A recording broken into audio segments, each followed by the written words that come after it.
Muy buenas tardes amigos, me encuentro aquí ya con nuestro querido maestro Jorge Saldaña, un maestro de la Escuela Industrial Álvaro Obregón, que ha marcado bastantes generaciones. Y pues nada, vamos a comenzar el video del día de hoy, maestro, ¿cómo se encuentra? Bien, gracias Carolín por la invitación. De nada.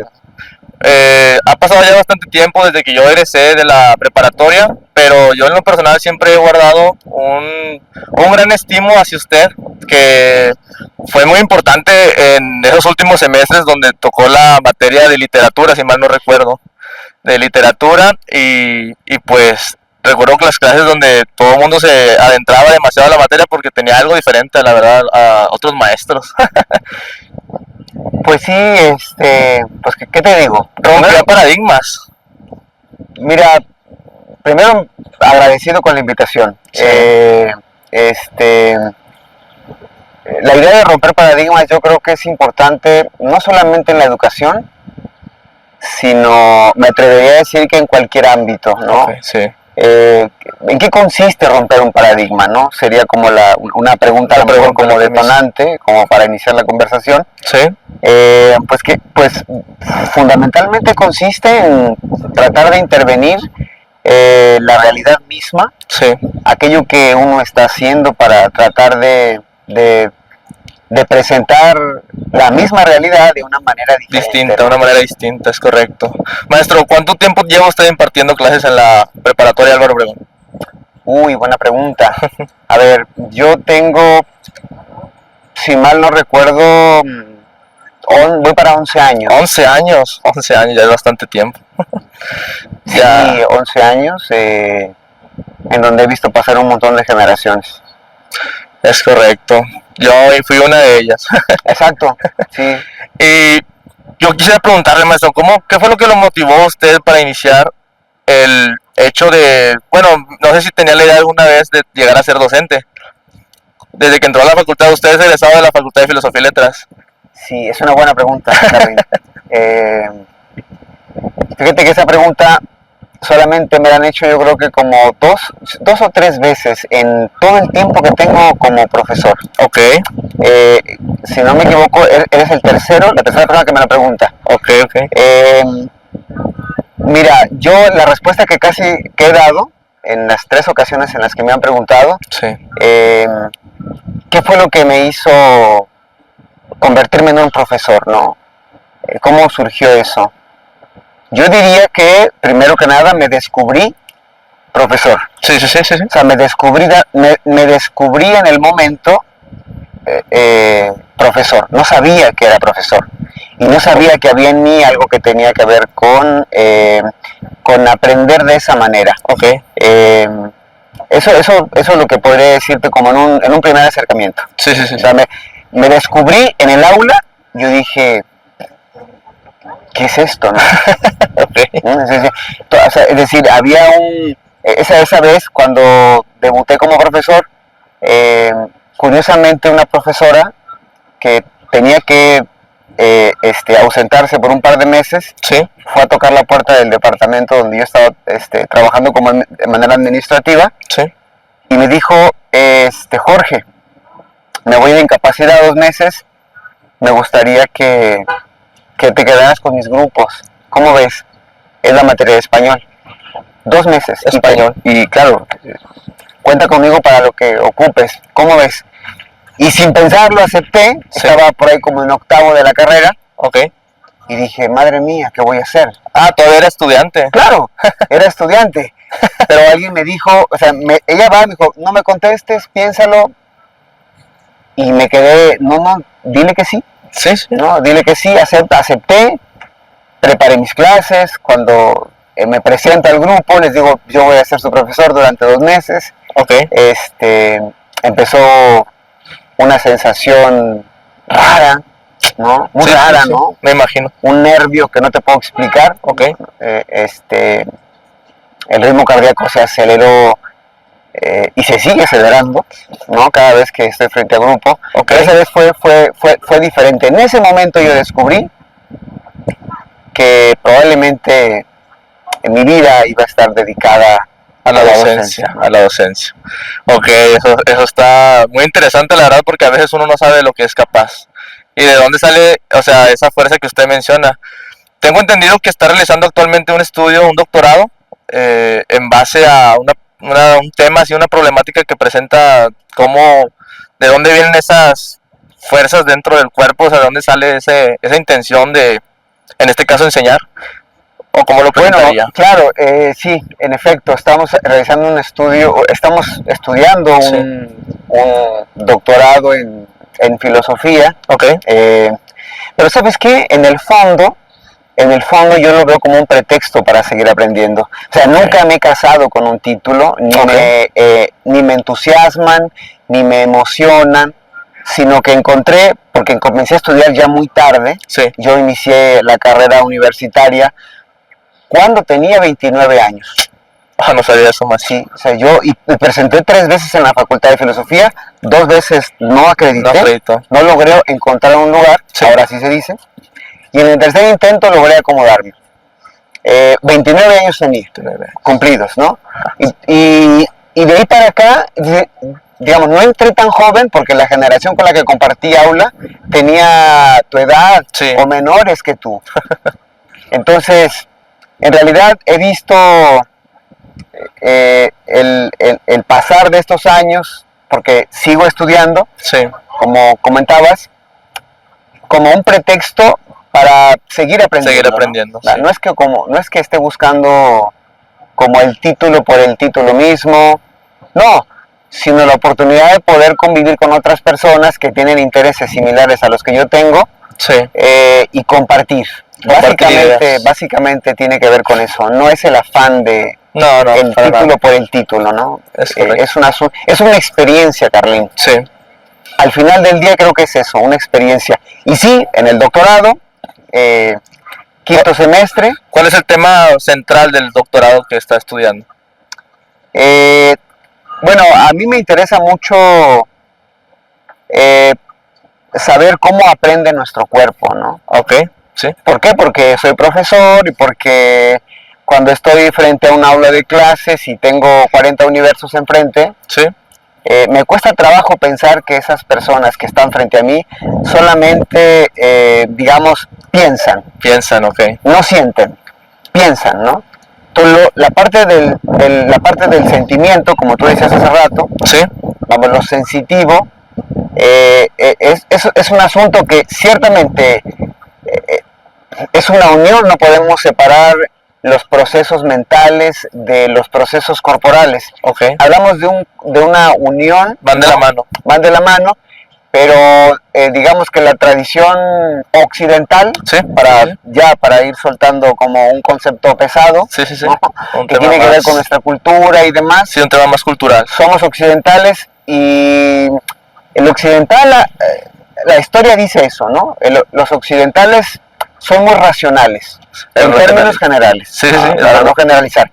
Son muy racionales y bueno, preocupaciones como las que yo tengo respecto de cómo aprende el cuerpo, pues digamos, no soy el único. Hay mucha gente que está trabajando en este momento. Sí, que muchos se lo preguntan. En América Latina hay gente que está en Uruguay, en Chile, en Argentina, en nuestro propio país, gente que explora esta línea de investigación que tiene que ver con cómo aprende nuestro cuerpo y qué es lo que implica ese aprendizaje, ¿no? Ok, sí, me imagino que debe ser muy complicado el saber cómo cada persona tiene su manera a lo mejor también de llevar a cabo el aprendizaje, o sea, porque no todos somos iguales, también existe mucha diversidad y a lo mejor tiene que ver un poco las ganas del alumno o el momento en el que se encuentra, lo sentimental, el ánimo, el estado, yo qué sé, ¿verdad? Muchos temas así que se van cruzando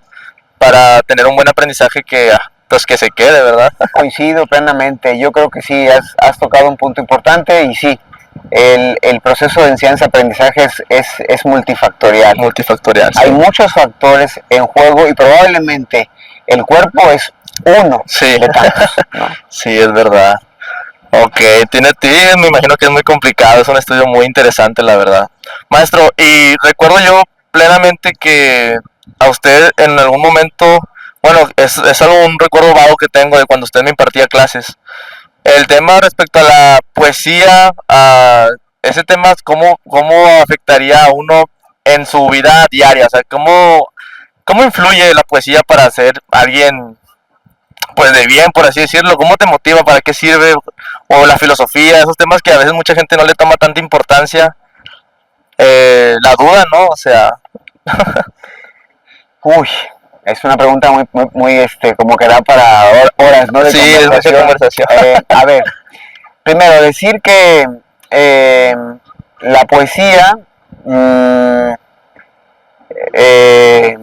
fíjate, un poeta que falleció hace algún tiempo, Sí, del cual conozco algunos de sus libros y ha sido también como una inspiración para mí. ok, Es un poeta argentino que radicó mucho tiempo en México, Juan Gelman. ok, Juan Gelman. Juan Gelman decía que la poesía es un árbol sin hojas que da sombra. Ok, ok. Es una definición maravillosa de la poesía. Y quizá tenga razón. Ahora, la poesía, tú preguntabas cómo puede ayudar a las personas para ser personas de bien. De bien, ¿no? sí, o sea, Hay una cosa bien importante ahí, porque fíjate, sí, el arte en términos generales, el arte no se puede convertir en, digamos, no puede caer en un esquema moral. ok, O sea, no puede ser literatura para que sirva para algo. ok. Yo creo que no. Una de las cosas que a mí me enseñaron mis profesores, que Sí. me dieron letras y que me siguen formando, Ok, es que la literatura es un modo de exploración de la vida, sí, sí. ¿ya? Un modo de explorar la existencia humana. ¿En una forma empírica? En una forma empírica y en una forma especulativa. Ok, ¿no? ok, en ambas. En ambas. Sí. Entonces, no es un asunto recetario. Ok, No es como que yo te doy una novela para que la leas y te conviertas en alguien era una de bien. persona de bien, no, nada es para que esa novela o ese libro de poesía Sí. o ese libro de cuentos te genere dudas, Sí, te da cavilar dentro. O te sea, genere inquietudes sobre tu circunstancia en el mundo y tu relación con el mundo. es verdad. No es el arte en ese sentido, no es un recetario, no es un tipo de pastillita como Ya. para que Con esto ya te va a cambiar la salgas mente. adelante. No, al contrario. La literatura constituye una problematización perpetua para el individuo, ¿no? Porque Juan Villoro, un escritor mexicano que es muy conocido, Sí, dice Juan Villoro, la vida en la que vivimos es imperfecta. imperfecto. Sí, totalmente. Es durísima. Totalmente. Entonces, el arte afortunadamente ayuda a que esa imperfección, más o menos, Carlín, Sí, más o menos, pueda sobrellevarse. Más o menos. más o menos, podamos sobrellevar la existencia humana. La literatura tiene eso. Digamos, mira, así brevemente, Sí. durante muchos años yo me preguntaba para qué demonios servía la ficción. Ok. ¿Ya? Ya. Muchos años. Y de pronto un día leyendo una novela de un autor que también admiro, que se llama Guillermo Fadanelli, Ok. se llama Memorias desde el subsuelo, en la primera página, primer párrafo, Guillermo Fadanelli cita a un escritor norteamericano que curiosamente estaba dando una charla Sí. y de pronto un jovencito de 17 años, Sí. cuando ya se va a terminar la reunión, levanta la mano y le hace una pregunta al escritor, al gran escritor, Sí. ¿no? Y le dice, oiga, yo tengo una pregunta. Ok. Y el escritor dice, adelante. Dice, ¿qué clase de conocimiento produce la ficción? Es una buena pregunta. Es una muy buena Y pregunta. entonces el escritor toma asiento, ya se iba, Sí. toma asiento y le dice, mire, los relatos nos enseñan las leyes de la comunidad, Sí. ¿sí? Y distribuyen el sufrimiento. A través de las historias el individuo puede sentir y pensar que su sufrimiento es compartido. Es correcto. En síntesis, Sí, en síntesis. significa que la ficción, ¿sí?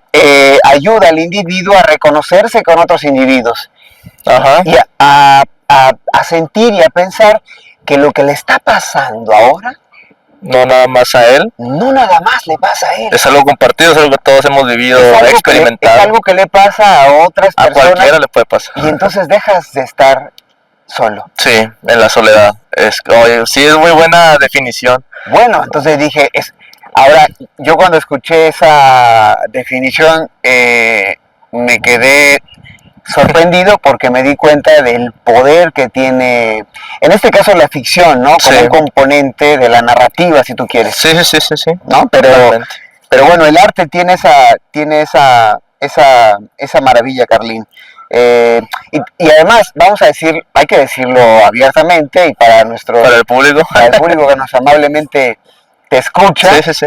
No se escucha. Mira, el arte está esto demostrado, ¿no? Sí, Normalmente va a un paso del saber científico. un paso Un del paso saber. adelante. Ah, ok, entiendo, Del entiendo. saber científico. Es decir, el artista tiene la capacidad para explorar, digamos, de una manera diferente la realidad y cuando lo hace, Sí, pareciera ser que hay un despliegue del aparato sensitivo Sí. del que hablábamos ahorita, que al es principio sí. evidentemente corporal. Exactamente. Hay un despliegue de las intuiciones y no tiene el peso que probablemente tiene, claro, un científico, ¿no? De tener que demostrar aquellas intuiciones que está compartiendo a través de la pintura, Sí, a través de una obra poética, a través de una novela o de un cuento, sí. a través de una composición musical, Carlín, ¿no? Sí, sí, sí, sí. Luego entonces llega un científico, de esos científicos Hay mucho. en toda la extensión de la palabra, resulta que le gusta el arte, revisa una obra literaria, una obra poética, y de pronto Sí. descubre, gracias a las intuiciones del artista, del poeta, Sí, ¿sí? Algo que probablemente toda la vida había pensado, pero no lo había. pero no lo había visto no lo de había esa visto, manera, ¿no? correcto. Se da cuenta que eso que el poeta o el artista está diciendo es probable, es factible a lo Sí, mejor factibles. llevarlo a la arena científica para discutirlo y para reflexionarlo. También las perspectivas, ahí entra más el tema de una perspectiva de una persona y el de otra, ¿no? Me imagino yo, o sea, alguien que comparte su idea y le llega a alguien más, ya estás, como usted menciona, maestro, que, o sea, no puede ser el único que nada más esté pensando que es la única persona que siente lo mismo, o sea, No, claro, o sea, hay más. has dado en otro clavo, Sí, Carlín. sí, o sea, Porque te haces así. Mira, acá estaba otro autor, un autor maravilloso que lamentablemente ya no está con nosotros, pero sí, es un autor chileno, artista, escribió una obra maravillosa que se llama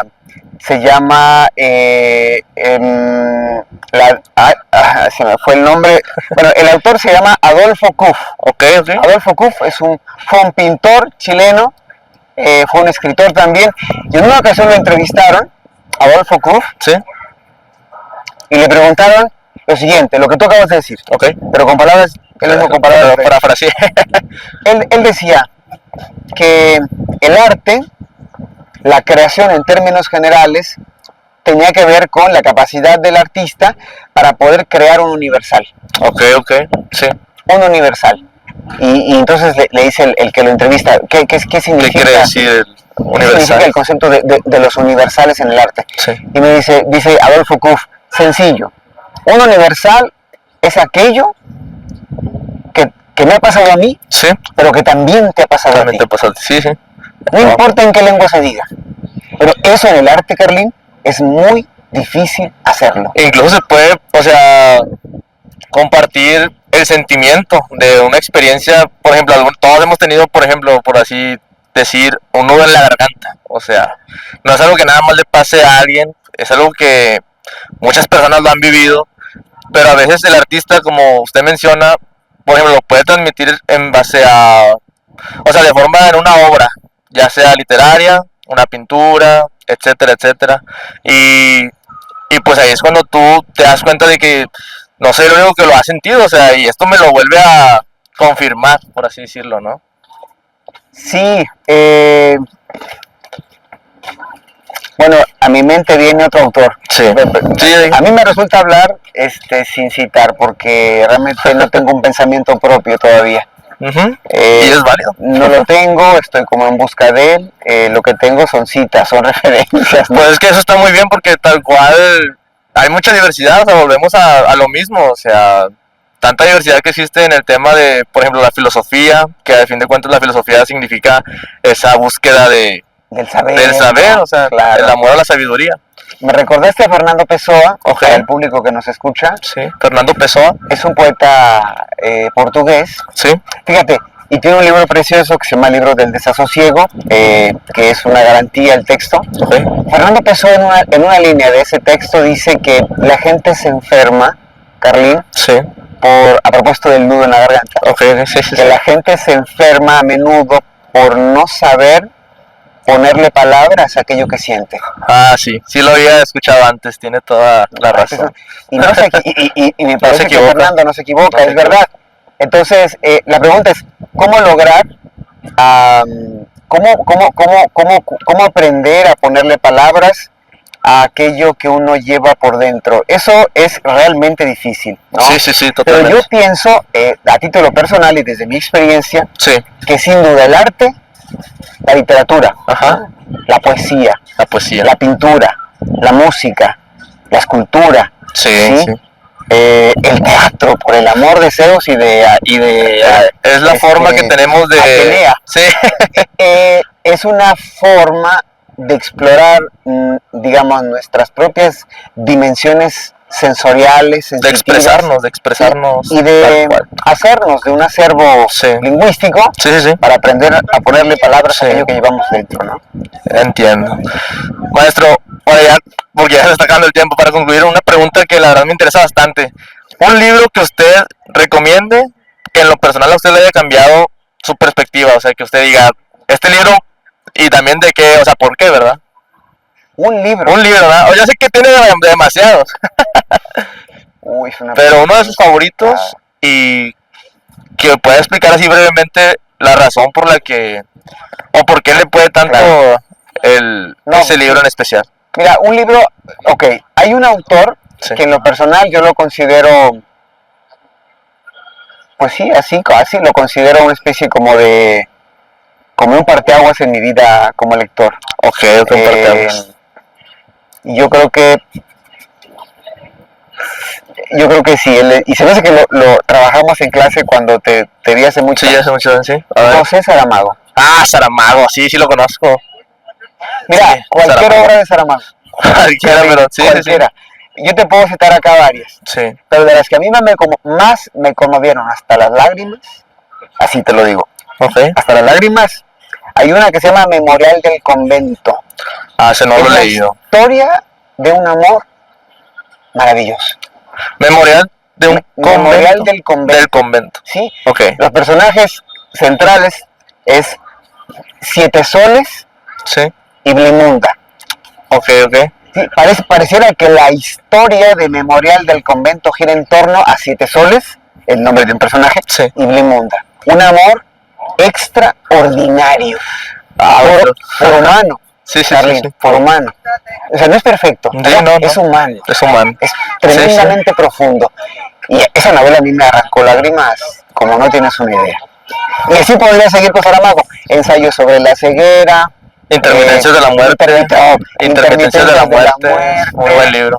Bueno. Pero Saramago sí es autor, para la gente que nos está viendo, es muy buen autor. Y cualquiera de sus obras es excelente. No tiene trabajo malo. Ninguno. Es una referencia, Saramago. Es un autor que, de veras... Y el libro me sorprende, bueno, no me sorprende mucho, que es en base al amor. O sea, es una novela de amor. Claro, porque hay otra. Gabriel García Márquez tiene una. Pero ya la había leído cuando leía Saramago, que es El amor en los tiempos del cólera. Ah, del cólera, sí. También, que después se llevó al cine. También es una novela que explora las dimensiones del amar y del amor, ¿no? Como verbo y como sustantivo. Pero si tú me preguntas, ¿con cuál se queda de las dos? Con Saramago. yo me quedaría con Memorial del Convento. Memorial del Convento. Maestro, pues el tiempo se nos está acabando y la verdad me dio un gustazo volver a verlo y volver a platicar con usted respecto a estos temas que en lo personal, para la gente que me conoce y la que no, yo soy un amante, me considero un amante de la filosofía, de la literatura y de la poesía. Claro, tal vez no tengo tanto conocimiento como usted o como otras personas que se dedican al 100 en eso, pero pues uno no deja de interesarse, ¿verdad?, respecto a esos temas que nos vuelven humanos. En lo personal creo que es algo vital que todos tenemos, como el tema del amor. Hay muchos temas, el tema del perdón, y pues a fin de cuentas no dejan de ser sentimientos que todos compartimos. O sea, ¿de dónde vienen esos sentimientos y esa fuerza? Ya después tal vez usted sea el que nos diga, maestro, cuando termine el doctorado. No, bueno, no. Bueno, fuera que hice. Pero sí, invitar a la gente, a tus seguidores, Sí, sí, sí. a que traten de acercarse al arte, a la lectura, Sí. ¿no? Porque un libro, dicen, es un espejo, ¿no? Donde uno se asoma para ver lo que lleva dentro. Es correcto, sí, un libro te puede cambiar así, te puede dar la vuelta al mundo, pero de tu mundo, ¿verdad? Tu perspectiva de cómo ves las cosas y llegar a ser alguien totalmente diferente gracias a un libro, o sea, es personal. Saramago decía, ayúdate, que la literatura te ayudará. Es muy buena Saramago. Bueno, maestro, pues de nuevo un gusto haberlo tenido aquí en el video del día de hoy. Muchas gracias, Carlín. Y pues nada, gente, no olviden suscribirse al canal y pues yo sé que hay muchos alumnos, si llegan a ver este video les va a dar bastante gusto el haber escuchado una vez más, porque lo considero como una breve clase, ¿verdad? Una cátedra que nos vuelve a impartir el maestro Jorge Saldaña. Gracias. De nada, Gracias. estamos para servirles. Suerte. Adiós.